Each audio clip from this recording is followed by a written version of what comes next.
우리나라 속담에 콩 심은 데 콩 나고 팥 심은 데 팥 난다는 말은 뿌린대로 거둔다는 것입니다.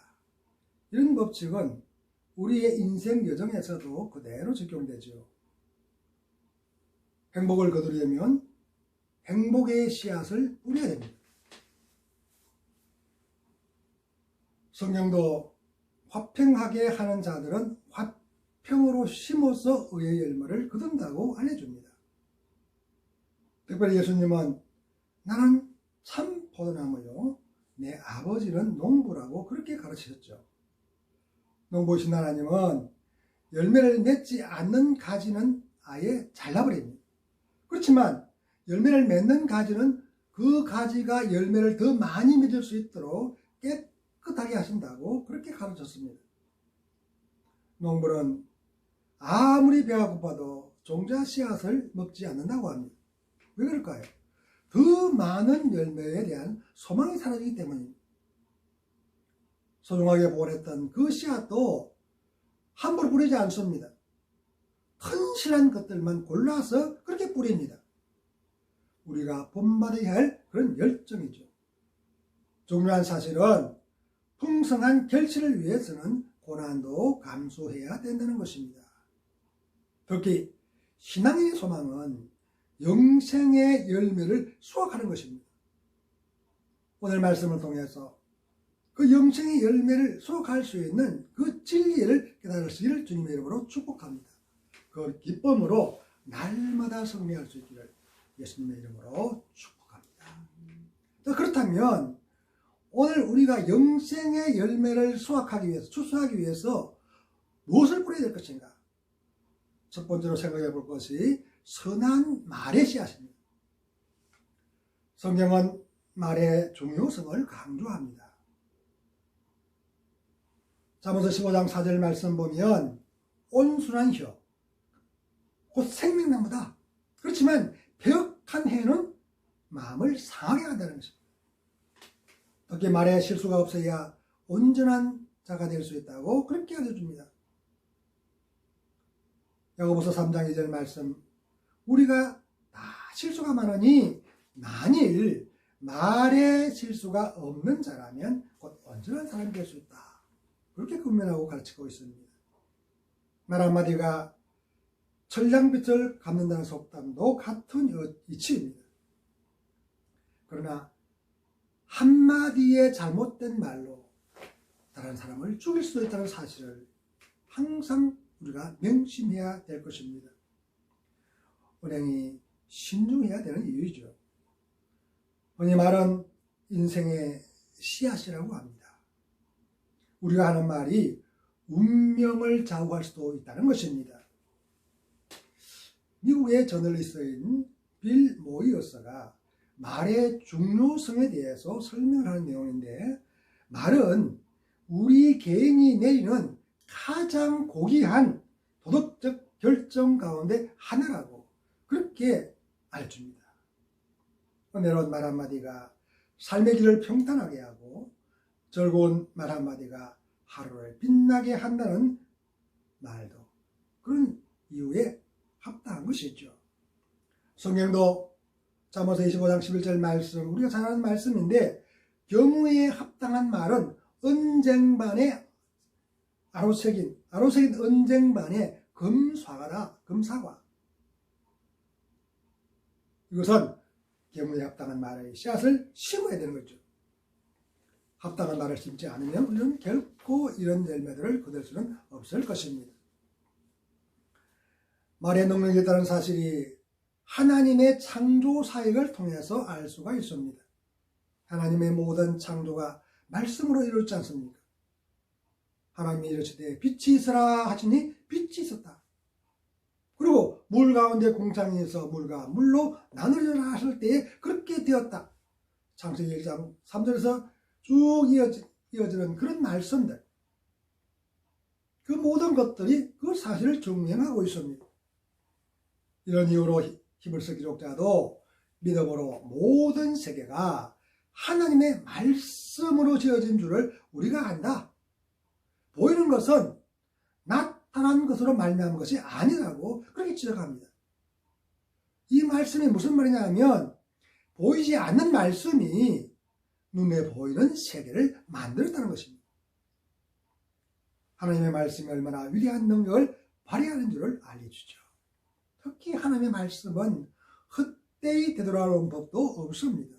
반드시 열매를 맺는다는 것이죠. 이사야서 55장 11절 말씀 보면 내 입에서 나가는 말도 이와 같이 헛되이 내게로 되돌아오지 아니하고 나의 기뻐하는 뜻을 이루어 내가 보낸 일에 형통한 내가 보낸 일, 하나님께 계획하신 그 일이 그대로 이루어진다는 것입니다. 하나님의 기뻐하시는 뜻을 이룰 수 있는 도구가 말이라는 뜻입니다. 하나님은 말씀을 보내셔서 치유하시고 구원의 길도 제시하십니다. 시편 107편 20절 말씀 통해서 그 사실을 알 수 있습니다. 그가 그의 말씀을 보내어 그들을 고치시고 위험한 지경에서 건지신다는 것입니다. 저런 말은 삶을 변화시킬 뿐만 아니라 창조의 능력도 있습니다. 우리가 말 한마디 한마디를 매우 조심해야 되는 이유입니다. 한 번 입에서 나간 말은 결코 되돌릴 수가 없기 때문입니다. 따라서 말을 할 때는 신중하게 생각하고 또 생각한 후에 그렇게 해야 되는 것입니다. 신중하지 못한 말은 상대방에게 상처를 주고 죽음으로 내몰 수도 있다는 사실을 명심해야 되는 이유가 바로 여기에 있습니다. 상대방뿐만 아니라 나 자신도 죽게 만듭니다. 잠언 18장 21절에서 그 사실을 알려주고 있죠. 죽고 사는 것이 혀의 힘에 달렸다. 혀를 쓰기 좋아하는 자는 혀의 열매를 먹는다. 이 말하는 대로 열매가 맺힌다는 것입니다. 더구나 하나님의 말씀은 살아있을 뿐만 아니라 좌우의 날선 어떤 검보다도 더 예리해서 혼과 영과 관절과 골수를 찔려 속일 수 있다고 히브리서 4장 12절 말씀은 알려줍니다. 성도의 말 한마디도 같은 능력을 발휘합니다. 오늘 본문 7절 말씀이 그 사실을 알려주죠. 사람이 무엇으로 심든지 그대로 건다는 것입니다. 육체를 위하여 심으면 악의 열매를 거둡니다. 성령을 위하여 심으면 영생의 열매를 추수한다는 것입니다. 말도 마찬가지입니다. 선한 말을 심으면 선한 열매를 맺습니다. 그러나 나쁜 말은 악의 열매를 거둘 수밖에 없을 것입니다. 잠언서 12장 14절 말씀도 그 사실을 알려줍니다. 사람은 입의 열매로 말미암아 복록에 족하며 그 손이 행하는 대로 자기가 받는다. 우리가 흔히 사용하는 인과응보도 마찬가지의 이유입니다. 자기가 한 그대로 다시 되돌려 맞는 거죠. 특히 우리의 신앙생활과 삶의 여정은 씨를 뿌리는 그런 연속입니다. 무슨 씨앗을 뿌리는가도 매우 중요합니다. 아기가 엄마의 배 안에서 10달 동안 준비한 것으로 한 평생을 살아갑니다. 우리가 살아가는 이 세상의 삶도 영원한 나라에서 살아갈 그 준비를 하는 기간입니다. 각자에게 주어진 기간 동안 영생의 열매를 거둘 수 있는 씨앗을 뿌려야 할 이유입니다. 만약 뿌리지 못하면 영원한 불못의 심판을 피할 수 없을 것입니다. 그러므로 순간순간 성령의 인도하심으로 선한 말을 심어야 영생의 열매를 추수할 수 있습니다. 우리의 신앙생활이 매 순간마다 영생의 열매를 추수할 씨앗을 뿌리는 그런 열정과 소망으로 충만하시기를 예수님의 이름으로 축복합니다. 또 하나는 착한 행실의 씨앗을 뿌리는 것입니다.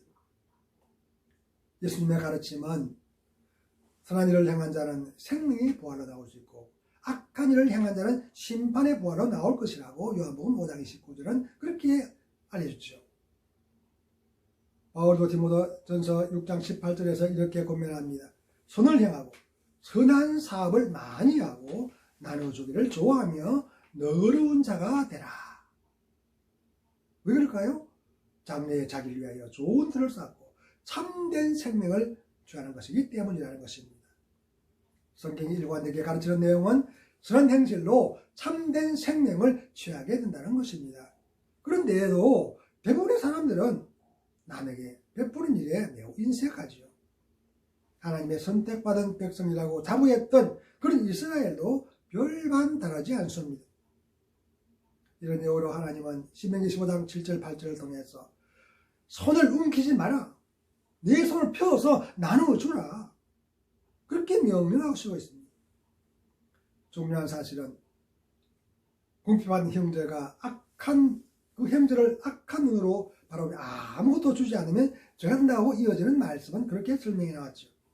가난한 형제가 하나님께 호소하면 하나님이 그 기도를 듣는다는 것입니다. 더구나 성경은 가난한 사람을 학대하는 자는 그를 지으신 이를 멸시하는 자가 된다. 그렇지만 궁핍한 자를 불쌍히 여긴 자는 주를 공경하는 자가 된다고 그렇게 알려줍니다. 아주 중요한 말씀이죠. 잠언 14장 31절 말씀, 우리의 마음에 새겨야 될 그런 말씀입니다. 예수님은 제자들에게 빛을 감추지 말라고 경고하셨습니다. 세상 사람들에게 빛을 비춰야 된다는 것입니다. 많은 기독교인들이 자기의 빛을 감추고 살아갑니다. 문제는 감추면 꺼진다는 것입니다. 빛을 비추지 못하는 또 하나의 이유는 세상의 거대한 블랙홀에 빼앗긴 것입니다. 예수님의 가르침은 세상 사람들이 제자들의 착한 행실을 보고 하나님께 영광을 돌리도록 하려는 것이었습니다. 그러나 빛을 빼앗기기 때문에 그 사명을 감당하지 못한, 빛만 빼앗긴 것이 아니라 소금의 맛도 잃어버렸습니다. 교회가 세상 사람들이 발에 밟히고 조롱당하는 이유가 바로 여기 있습니다. 이제는 잃어버렸던 그 소금의 맛을 되찾아야 됩니다. 빼앗겼던 빛도 다시 찾아와야 됩니다. 타락한 본성을 다스리는 것은 매우 어렵습니다. 바울도 선을 행하려 하는 자기에게 악도 함께 있다고 그렇게 고백하는 내용이 로마서 7장 21절에 기록되어 있습니다. 그러면서 그는 오라, 나는 곤고한 사람이로다. 이 사망의 몸에서 누가 나를 건져내려고 탄식하는 내용이 24절에 기록되어 있죠. 영성에 뛰어났던 바울조차도 그렇게 탄식하는 그 내용을 우리가 잊지 말아야 합니다. 그러므로 육체의 욕심을 따라 행하지 않으려면 반드시 성령을 따라 행해야 된다. 그것이 바로 갈라디아서 5장 16절의 가르침입니다. 베드로도 육체의 정욕을 제어해야 된다고 권면하고 있습니다. 베드로전서 2장 11절 12절 말씀을 보면 사랑하는 자들아, 거류민과 나그네 같던 너희를 권하노니 영혼을 거슬려 싸우는 육체의 정욕을 제어하라. 너희가 이방인 중에서 행실을 선하게 가져 너희를 악행한다고 비방하는 자들로 하여금 너희 선한 일을 보고 오시는 날에 하나님께 영광을 돌리게 하려 합니다. 이 말씀에서 놓치지 말아야 할 표현은 오시는 날입니다. 구약성경에서 이 날은 위로와 해방을 주시는 것뿐만 아니라 심판과 형벌의 날이었습니다. 베드로가 그리스도인은 선한 행실로 본을 보여야 된다고 광문한 이유입니다. 선한 행실의 본은 이방인들이 그렇게 하여 예수 그리스도께서 재림하시는 그날에 영광을 돌리도록 만들라는 것입니다. 다시 말하면 이방인들이 구원받을 수 있도록 성도의 착한 행실을 보여주라는 것입니다. 바울이 그리스도인은 구원받는 자에게나 망하는 자에게 하나님 앞에서 그래서 향기가 되어야 한다고 그렇게 광문하는 이유도 바로 여기 있습니다. 중요한 사실은 그리스도인 향기가 세상에 선한 영향력을 끼친다는 것입니다. 그리스도의 향기를 풍기할 성도가 악취를 풍기는 것도 문제입니다. 이런 행동은 아무리 자기를 합리화시키고 변명해도 그리스도인의 자신은 결코 아닐 것입니다. 따라서 성도는 어떤 상황에서도 하나님 앞에 서 있다는 이런 신진의식을 반드시 가져야 됩니다.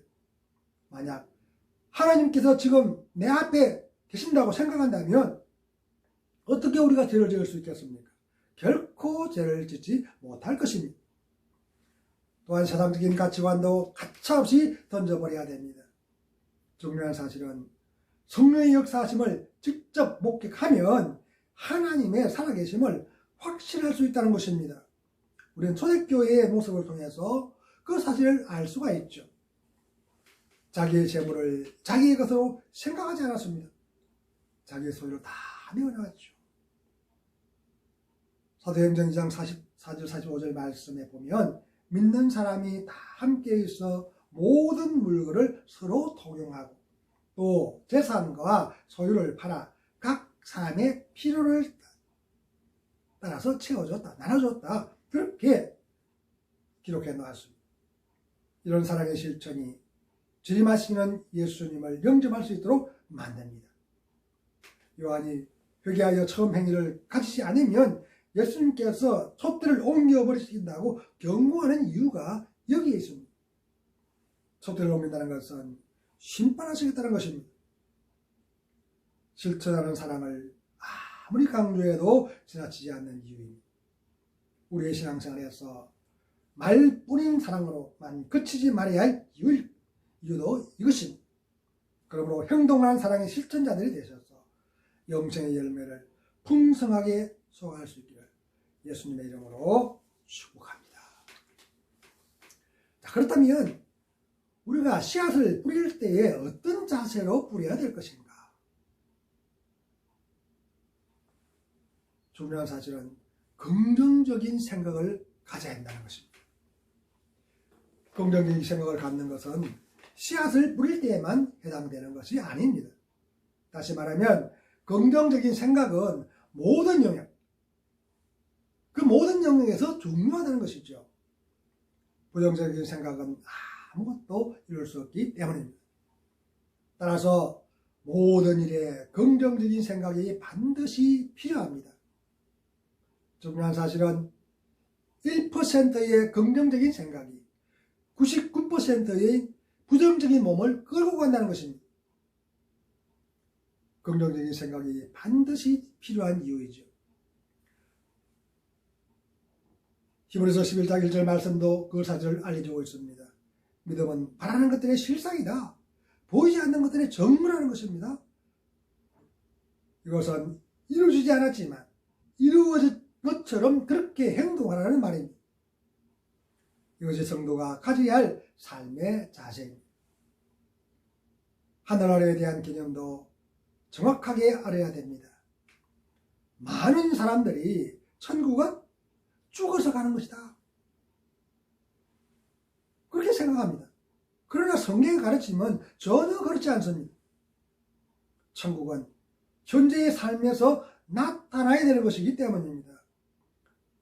예수님의 가르침을 통해서 그 사실을 알 수가 있죠. 바리새인들이 하나님의 나라가 언제 임하느냐고 그렇게 질문했습니다. 예수님은 하나님의 나라는 볼 수 있게 임하는 것이 아니다. 또 여기 있다 저기 있다도 할 수도 없다. 왜? 바로 하나님의 나라가 너희 안에 있기 때문이다.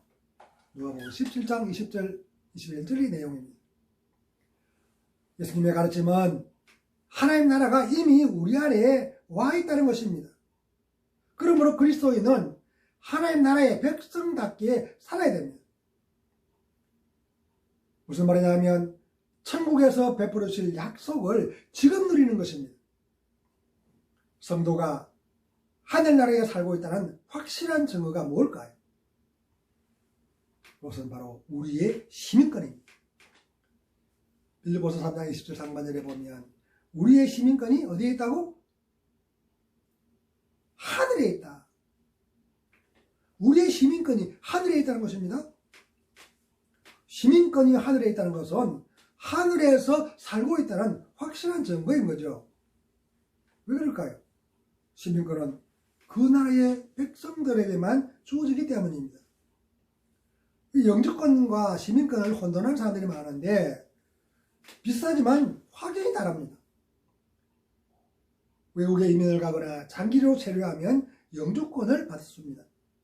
그러나 시민권은 아무리 오래 살아도 주지 않습니다. 대한민국의 국민이 미국에서 오랫동안 살다가 받는 영주권도 국적은 미국이 아니고 대한민국입니다. 그렇지만 시민권은 대한민국의 국적을 포기해야 받을 수 있는 것입니다. 그러므로 미국의 시민권을 취득했다는 것은 미국인이 되었다는 말입니다. 마찬가지로 시민권이 하늘에 있다는 것도 하늘나라의 백성이 되었다는 말입니다.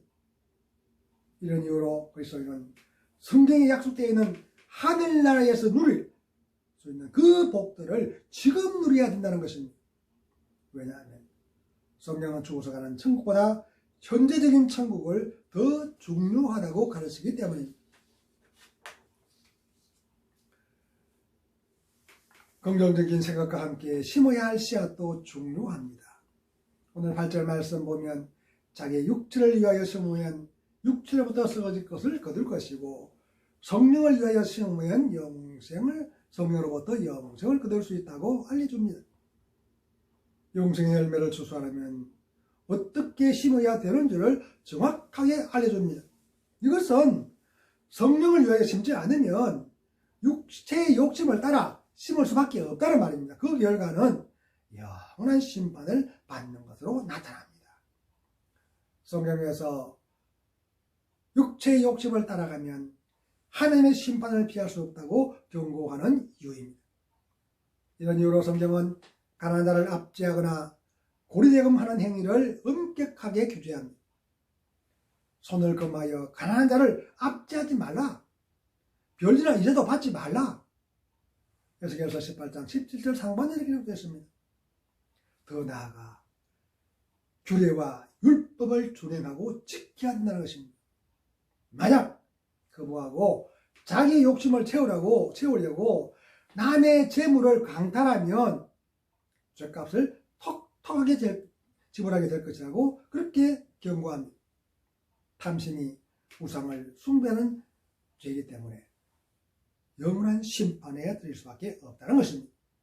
중요한 사실은 아버지가 죄를 지었다고 해서 아들이 대신 벌을 받지 않는다는 것입니다.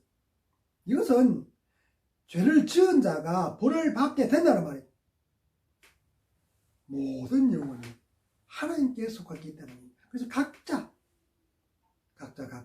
지은 죄에 따라서, 지은 행실에 따라서 그에 상응하는 벌과 상을 받게 되는 거죠.